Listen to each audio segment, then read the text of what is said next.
ओम शांति। प्रश्नोत्तरी कार्यक्रम में आप सभी का स्वागत है, जिसमें हम हर बार की तरह आपके प्रश्नों का जो जवाब है वो आदरणीय आशा दीदी से लेते हैं और समय प्रति समय हमें आपके प्रश्न पहुंचते रहते हैं। हमारा नंबर है 8826599309। हम कोशिश करते हैं कि जो भी प्रश्न हम तक पहुंचे हम उन सभी को लेने का प्रयास करते हैं। तो आज आदरणीय दीदी हम सबके साथ मधुबन, हमारे मीठे मधुबन घर से जुड़े हुए हैं। ओम शांति दीदी। ओम शांति। आज आदरणीय दादी जानकी जी को गए हुए 2 वर्ष कंप्लीट होते हैं और आप मधुबन में ही हैं। दादी जी के इस स्मृति दिवस को आपने ऑब्जर्व किया। सबसे पहले आज जो हम प्रारंभ करना चाहेंगे, आपने अपने जीवन काल में दादी जी के अंग संग रहकर भी काफी प्रेरणाएं ली होंगी। तो आज के दिन आपको वो कौन सी टचिंग आती है कि दादी जी का कौन सा वो पुरुषार्थ है जो हम अपने जीवन में वर्तमान समय में हम सभी को लाना चाहिए? दादी जी की आज के दिन 2 बातें मेरे को बार बार स्ट्राइक कर रही हैं। एक तो दादी जी जहाँ बैठते थे तो दादी जी ने अपने सामने बाबा रखा हुआ था, बाबा का चित्र था और दादी जी हमेशा कहते थे कि मैं जो भी कुछ कर रही हूँ बाबा मुझे देख रहा है, मैं जो बोल रही हूँ, जो कुछ भी कर रही हूँ, बाबा मुझे देख रहा है, बाबा मुझे देख रहा है। तो दादी कुछ भी डिसीजन लेने से पहले बाबा को देखते थे, दृष्टि लेते थे और फिर बाबा से जो उनको प्रेरणा प्राप्त होती थी दादी उस अनुसार करते थे। तो इससे मेरे को ये लग रहा है कि हमें भी बाबा को इतना करीब हर समय अपने सम्मुख रख करके, बाबा अगर इस पोजीशन में हो तो बाबा क्या करेगा, बाबा हो तो बाबा क्या करेगा, तो ऐसा करने से अपने जो हमारे कर्म हैं, जो हमारे डिसीजंस हैं, उसमें कुछ विशेषता आ जाएगी। तो एक तो ये बात थी और दूसरी बात, दादी को कभी भी कोई से भी प्रभावित होना पसंद नहीं आता था। दादी कहते थे कि बाबा ने आपको बहुत यूनिक बनाया है, स्पेशल बनाया है, आप बाबा के चुने हुए रत्न हो। अब चुने हुए रत्न कोई आत्मा से प्रभावित हो जाए वो नहीं होना चाहिए। आपको कोई से भी प्रभावित नहीं होना है, न तो प्रभावित होना है और न ही आपको किसी को प्रभावित करने की कोशिश करनी है। आप सबका ध्यान बाबा की ओर जाना चाहिए और औरों का ध्यान भी बाबा की ओर लेकर के जाओ। जो दादी एक उंगली से ऊपर की ओर इशारा करती थी वो बाबा ने दादी जी के जीवन से हम सीखते हैं कि ना अपने प्रति ना अन्य के प्रति परंतु बाबा के प्रति सबका ध्यान बाबा की ओर खींचे। दीदी, आपने बहुत सुंदर रीति से हमें बतलाया कि हमें भी अपने आप को, बाबा अगर इस पोजीशन में होते तो क्या करते। हम देखते हैं कि जब जनवरी मास होता है, specially from 1st till 18th जनवरी, तो हम बाबा के वो जो कदम है, 10 कदम है, 18 कदम है, वो स्मृति में रहते हैं, पुरुषार्थ भी करते हैं। लेकिन जैसे जैसे वो समय बीतता है तो वो बाबा के कदम भी भूल जाते हैं। तो एक तो हुआ कि हम स्थूल रूप में पिक्चर, जैसे आपने कहा, उस चित्र रखते थे, लेकिन और कौन सा पुरुषार्थ की ऐसी हम सूक्ष्म विधि भी अपनाएं कि ये हमारी स्मृति से न जाए और हम समय प्रति समय ये समझ सके कि बाबा इस पोजीशन में होते तो क्या करते, क्योंकि ज्यादातर पोजीशन तो हमें पता ही नहीं कि बाबा ने क्या ली होगी, जो नए बच्चे हैं खासकर। देखिए, बाबा के चरित्र जो है वो हम सबको पता है। जो बाबा की पुस्तकें बनी हुई हैं, जो बड़ों के हम अनुभव सुनते हैं, उन सब से हमें ये चीज उपलब्ध होती है। परंतु जब आपने जैसे कहा कि जनवरी मास आता है तो उस समय तो हम लोग बहुत ज्यादा कॉन्शियस होते हैं, बाद में भूल जाते हैं। ये सारे अपनी माइंड की सेटिंग करने की बात। बाबा मेरे लिए केवल एक महीने के लिए नहीं है, बाबा मेरी जिंदगी के लिए है। जिंदगी में मैंने अपना जो रखा है सामने आदर्श, वो किसको रखा है? अगर बाबा मेरे सामने है तो फिर मुझे किसी भी प्रकार की दोबारा कहीं और देखने की आवश्यकता नहीं पड़ती। लेकिन हम अपनी बुद्धि को सेवा में लगा लेते हैं, अन्य बातों में लगा लेते हैं, तो बाबा वो मेरा आदर्श है वो मुझे भूल जाता है। अगर हम प्रतिदिन अमृत वेला जो हम करते हैं, उस समय बाबा हमको कितने वरदान देते हैं, कितनी रूहान हमारे साथ करते हैं। हम बाबा के साथ रूहान करें तो अगर प्रतिदिन बेसिस पर हम ये काम करते हैं, अमृत वेला ऑनेस्टली करते हैं और अच्छी तरह से करते हैं, तो हमें वो प्राप्ति का अनुभव भी होगा और बाबा भी सदैव याद रहेगा। यानी हमारा फोकस, जो बाबा ने हमें श्रीमत और जो हमारी बेसिक धारणाएं एज अ ब्राह्मण है, हम उसको सच्चे दिल से अपनी पूरी तन्मयता से अगर फॉलो करेंगे तो हमें वो टचिंग भी आ जाएगी कि बाबा इस पोजीशन में होते तो क्या करते, बाबा हमें वो टच कराएंगे। दीदी, आज की बहुत ही सुंदर अव्यक्त वाणी थी और साथ ही साथ एक बहुत प्रैक्टिकल स्लोगन भी बाबा ने हम बच्चों को दिया कि ज्ञान धन हम दान करते हैं, लेकिन साथ साथ हमें गुणों का भी दान करना है। तो गुणों का दान करना, क्या हम इसको समझें कि अगर हम गुणवान बनते हैं तो ऑटोमेटिकली गुणदान हो जाता है, या फिर किस रीति से हम गुणों का दान करते हैं? गुणों का दान हम कर्मों के द्वारा करते हैं। जैसे हम अपनी व्यवहार में कोई बात होती है तो उसमें वो चीज इमर्ज होती है, गुण वो इमर्ज होता। मान लीजिए कोई बहुत आपके साथ आर्गुमेंट कर रहा है, आप शांत होकर के बैठ जाते तो देखने वाले देखते हैं, देखो ये व्यक्ति कितना कर रहा था परंतु ये बिल्कुल साइलेंस में बैठे रहे, इन्होंने कुछ नहीं कहा। तो आपने उनको समाने की शक्ति का, गुण का दान किया ना। उन्होंने उस बात को कैच किया और उस बात को उन्होंने समाया अपने लिए कि ये गुण देखो बहन जी का, ये गुण कितना अच्छा है। ऐसे तो ये हम जो गुणों का दान करते हैं वो हम अपने कर्मों से करते हैं, और दूसरा किसी को सिखा करके भी किया जा सकता है। जैसे कोई बात किसी को नहीं आती है, आप उनको सिखाते हैं तो वो भी गुणदान होता है।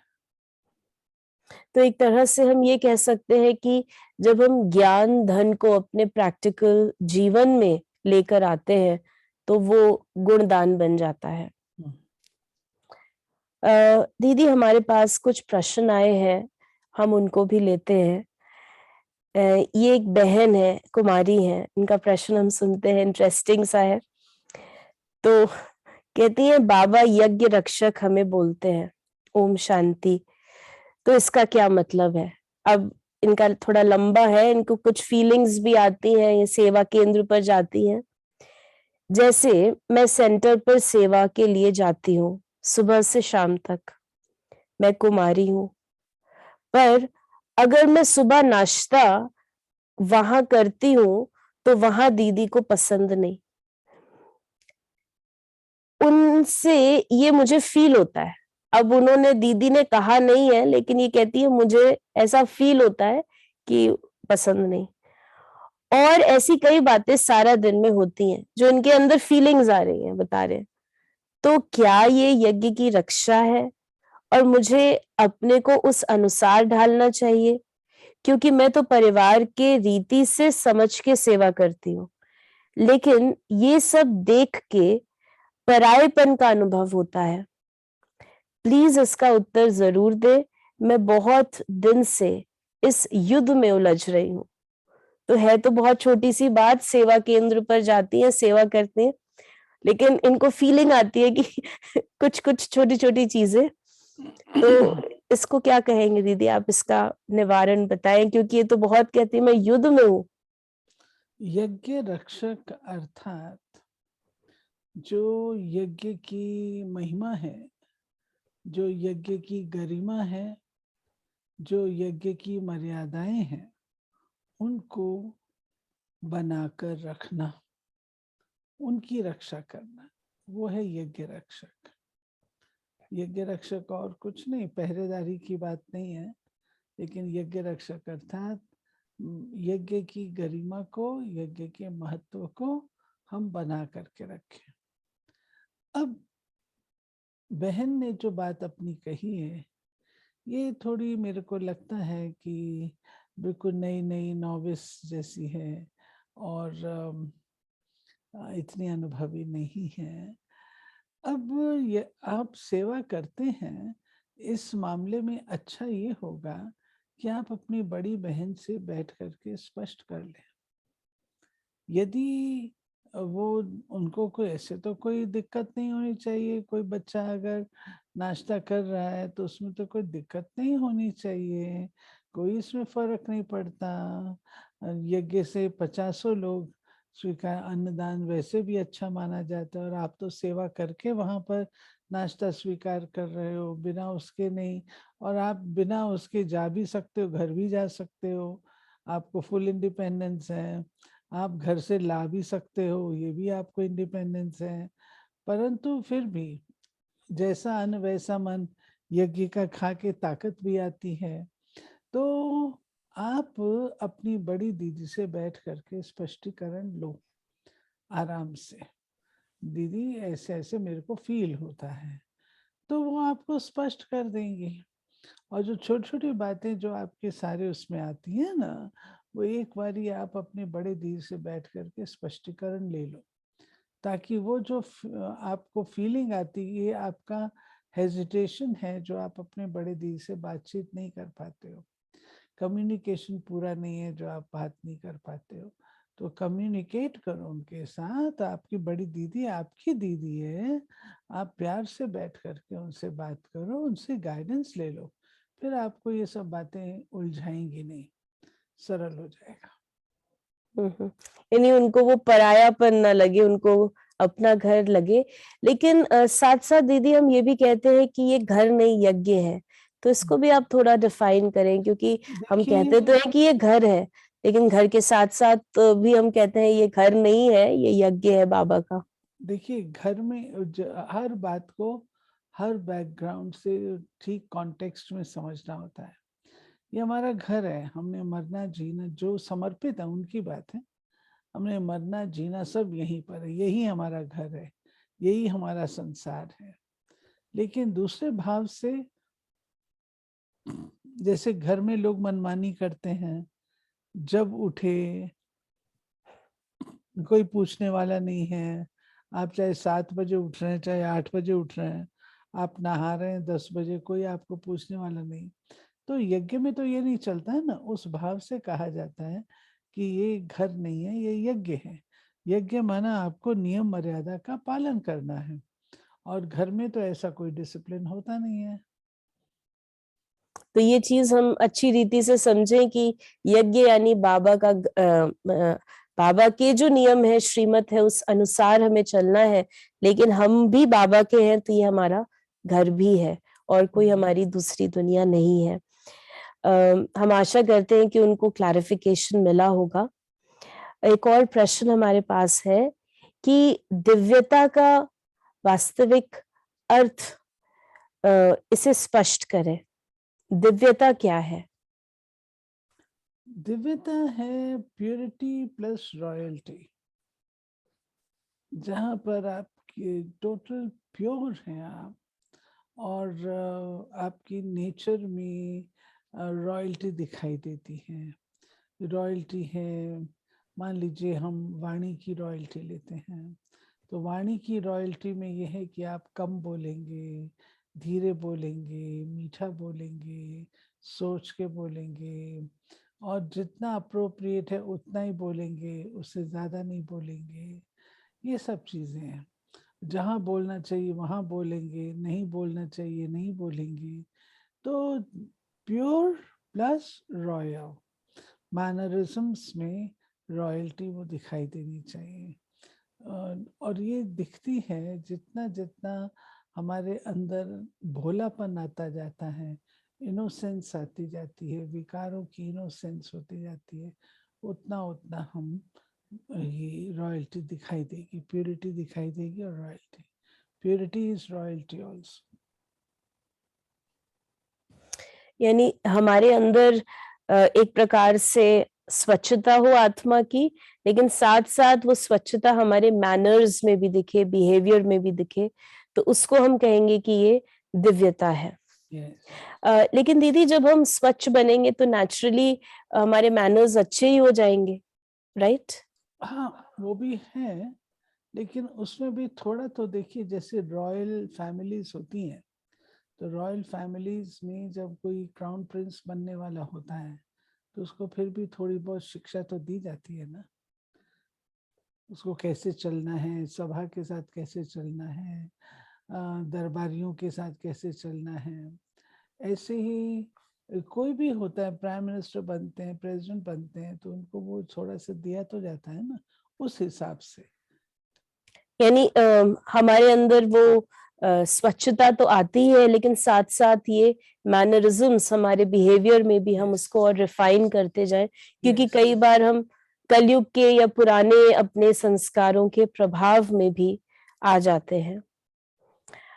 दीदी एक क्वेश्चन है हमारे पास जो पुरुषार्थ से रिलेटेड है।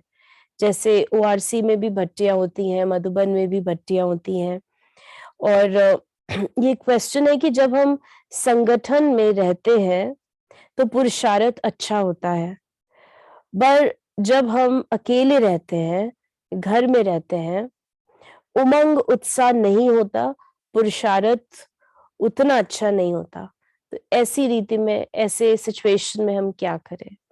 उमंग भी कम हो जाता है और पुरुषार्थ ऑफ कोर्स कम हो ही जाता है।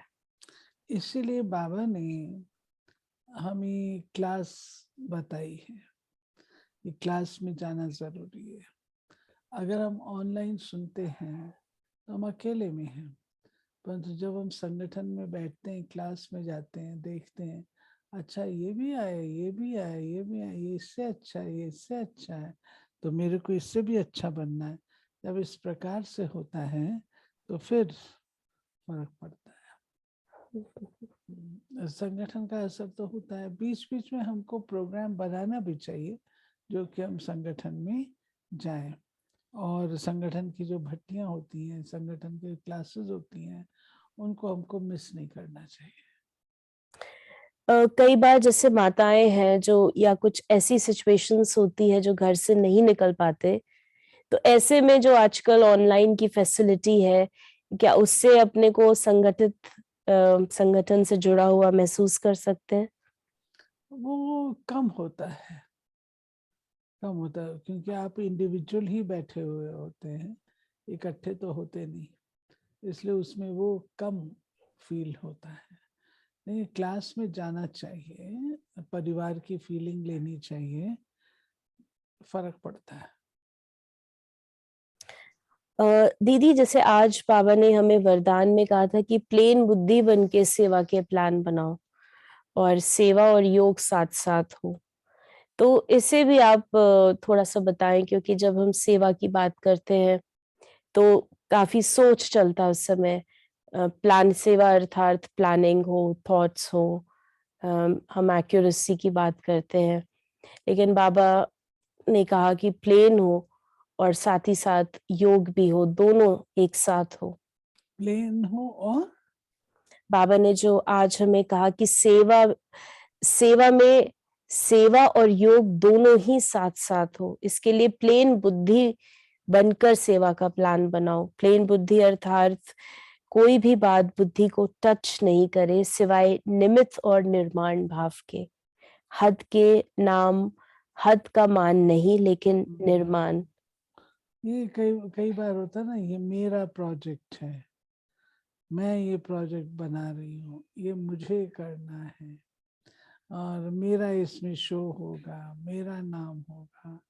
तो अगर इस रूप से करते हैं तो एक तो हमको सहयोग भी सबसे नहीं मिलता, दूसरा जो है उसमें निमित्त भाव नहीं रहता, निर्माणता नहीं रहती। और जब निर्मित भाव नहीं है, निर्माणता नहीं है, तो कंस्ट्रक्टिव रिजल्ट्स भी नहीं आते हैं।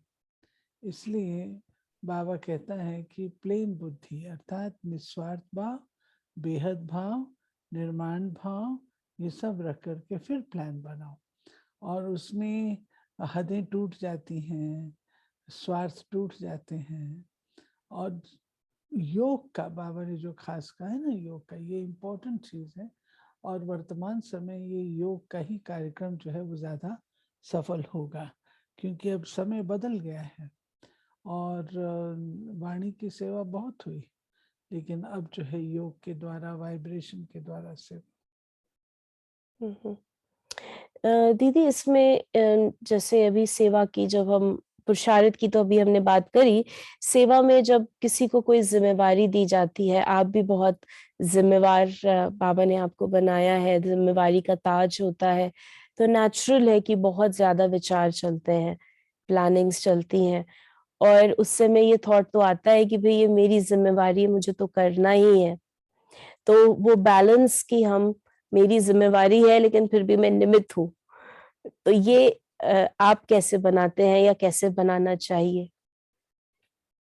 नहीं, इसमें ये है कि एक है मैं निमित्त हूँ, और निमित्त हूँ तो जो मेरी रिस्पॉन्सिबिलिटी और जो मेरी जिम्मेवारी वो मुझे करनी ही चाहिए, कायदा ये है।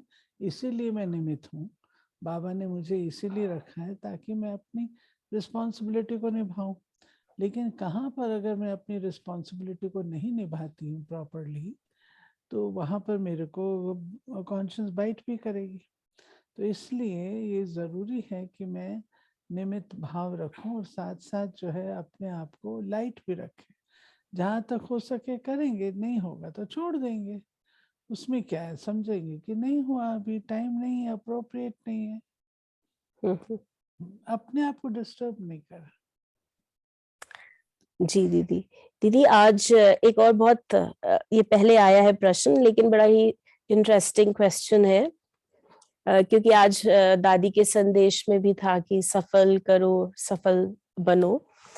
ये क्वेश्चन है, प्रैक्टिकल ऐसा होता है कि उन्होंने लिखा है, ओम शांति दीदी जी, कोई सब्जी वाला आया, उससे हमने सब्जी खरीदी, फिर ये आश्रम है कहना ठीक है, हमें उसे पैसे देने चाहिए, या फिर ये कह के हम उनका भाग्य बनवाए, क्या भाग्य बनवाए, ऐसे मतलब क्या करना चाहिए? नहीं, कई बार बिल्कुल कहते नहीं। ना, कई बार कहते भाई आश्रम का है, ठीक लगाओ, नहीं भगवान के नहीं घर नहीं में जा रहा है, नहीं नहीं नहीं, ऐसे ऐसा कई बार नहीं। हम सुनते हैं। नहीं नहीं क्वेश्चन। नहीं नहीं, हमको जो चीज हम खरीद रहे हैं हमको उसके पैसे देने ही चाहिए। भाग्य तो उसका तब बनेगा ना जबकि वो भगवान को जानेगा। और वो भगवान को जानता ही नहीं तो भाग्य कैसे बनाएगा? तो उससे और ही डिससर्विस होती है, वो हमको नहीं करना चाहिए। आपने जो चीज ली है उसका कायदे अनुसार पैसे देने चाहिए। और वो जो बार्गेनिंग करते हैं, भाई आश्रम में जा रहा है, कम लगा दो, ठीक नहीं, ठीक उस ये बेचारे चलेगा। को ज्ञान नहीं है, इसलिए उसको ज्ञान देने की जरूरत। जिसको ज्ञान होगा वो अपने आप अपना भाग्य बना लेगा। हम्म। हम यानी अपना अगर भाग्य बनाने की ज्यादा सोचें, हम दूसरों का भाग्य बनवाने की बात को छोड़ दें। यानी ये जो क्वेश्चन का हम ये समझे कि अगर कोई सामने से किसी की भावना है, खुद उसकी श्रद्धा है, तो उसका भाग्य बन रहा है, लेकिन अगर हम उसको बगैर परिचय के, उसकी भावना भी नहीं है और हम उसको सिर्फ ये कह देते हैं, तो शायद ये अप्रोप्रिएट नहीं है, ऐसा आप हाँ, सोचते हैं? बिल्कुल नहीं। ठीक है, तो इसका हम ध्यान रखें, सभी जो इस प्रकार से कई बार फ्रूट्स लिया या सब्जी ली, तो हम उनको जो ड्यू है वो टोटल दे। तो आपने ये हमें क्लियरली बताया। और दीदी, समय तो आगे, सुइयां आगे बढ़ती जा रही हैं, तो हम आपसे अभी जो हम समय देख रहे हैं, जैसे अभी आपने कहा कि आगे जो समय है वो योग के प्रयोग का भी है, वाइब्रेशंस का है। आज दादी जी, दोनों जो मुख्य दादियां हमारे मध्य से हर साल एक एक चले गए, और समय भी दुनिया का भिन्न भिन्न अपनी चेंजेस दिखा रहा है। तो अभी आपके लिए, आप हमारे लिए, आपके मन में क्या प्रेरणा है पुरुषार्थ की, तो वो आप हमें बताएं, जो हम इस वीक अपने मन में धारण करें। जो दादी जानकी ने आज कहा, सफल करो और जीवन को सफल बनाओ, इसमें हमारी हर चीज, हमारा संकल्प, हमारी वाणी, हमारे कर्म, हर चीज सफल होना चाहिए ना। उसमें आ जाएगा व्यर्थ ना हो, वाणी में भी व्यर्थ ना हो, और कर्म भी हमारे लक्ष्य सहित हो, विदाउट उसके ना हो। तो ये सब चीजें उसमें आ जाती हैं। तो एक ये है, और दूसरा गुलजार दादी ने जो कहा था, खुश रहो और सबको खुशी बांटो, एकता के सूत्र में रहो और निर्माण रहो, जो दादी ने कहा था वो भी हमको ध्यान पर रखना है। अब सच्ची बात ये है, अगर जहाँ तक हो सके याद के अभ्यास पे ज्यादा अटेंशन दीजिए, विदेही, याद का अभ्यास आदि, इस पर ज्यादा अटेंशन दें। यानी हम अपने को व्यर्थ से समेटते जाएं, और जो हमें समय प्रति समय बाबा और दादियां भी इशारे दे रहे हैं, उनको हम समझें, अपने अंदर बाबा की याद की वो लगन हम बढ़ाते जाएं। थैंक यू दीदी, आपने हमें स्पष्ट प्रेरणाएं भी दी, और जो छोटी छोटी बातें हमारे मन में आती हैं वो भी आपने उनका भी सॉल्यूशन दिया। और अगर आपके मन में भी कोई भी बात आती है जब हम सेवा केंद्र पर जाते हैं, या ज्ञान योग से संबंधित, तो आप उसे मैसेज करें या व्हाट्सएप मैसेज करें 8826599309 पर, और हम अगले हफ्ते उन प्रश्नों का उत्तर लेने का प्रयास अवश्य करेंगे। थैंक यू दीदी। ओम शांति। ओम शांति।